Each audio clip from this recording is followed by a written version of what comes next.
അങ്ങനെ നാട്ടിൽ വന്നിട്ട് ഇന്നാണ് കേട്ടോ ആദംകുട്ടനെ കൊണ്ട് ആദ്യമായിട്ട് പുറത്തേക്ക് ഇറങ്ങണത്. വീടിൻ്റെ അടുത്ത് തന്നെയുള്ളൊരു ബീച്ചിലേക്കാണ് ഞങ്ങൾ പോകുന്നത്. എറണാകുളത്ത് അത്യാവശ്യം ഫേമസ് ആയിട്ടുള്ളൊരു ബീച്ചാണ് ചെറായി ബീച്ച്. അവിടെ ഒരു അക്വാറിയം ഉണ്ടെന്ന് ചേച്ചി പറഞ്ഞായിരുന്നു. അവർ കഴിഞ്ഞ തവണ വന്നപ്പോൾ അവിടെ പോയായിരുന്നു അത്രേ. 150 രൂപയാട്ടോ എൻട്രി ഫീസ് ഒരാൾക്ക്. ഇതിനകത്ത് ഒത്തിരി ഇനം മീനുകളും പക്ഷികളും മൃഗങ്ങളും ഒക്കെ ഉണ്ട്. പിന്നെ പക്ഷികൾക്കും മീനുകൾക്കും നമുക്ക് തീറ്റയും കൊടുക്കാം. പിന്നെ ഫിഷ് ഫുഡ് സ്പായും ഉണ്ട് കേട്ടോ. ഞാൻ വെള്ളത്തിലേക്ക് കാലിട്ടതേ ഉള്ളൂ, എനിക്ക് കിളിയായി.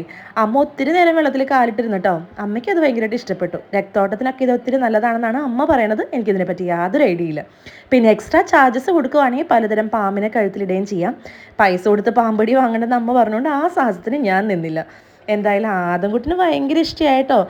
150 രൂപയ്ക്ക് ഉണ്ടോ എന്ന് ചോദിച്ചാൽ I would still say no. But definitely ഒരു വൺ ടൈം വിസിറ്റിന് സെറ്റാണ് ഈ സ്ഥലം. പിന്നെ കുട്ടികളൊക്കെ ഉണ്ടെങ്കിൽ അവരൊത്തിരി എൻജോയ് ചെയ്യും. എന്തായാലും ഞങ്ങൾ ഹാപ്പി ആയിട്ടോ. അതൊക്കെ കഴിഞ്ഞ് ബീച്ചിൽ പോയി ബജിയും കുലുക്കി സർബത്തൊക്കെ കുടിച്ച് സൺസെറ്റൊക്കെ കണ്ടിട്ടാണ് കേട്ടോ ഞങ്ങൾ വീട്ടിലേക്ക് മടങ്ങിപ്പോയത്.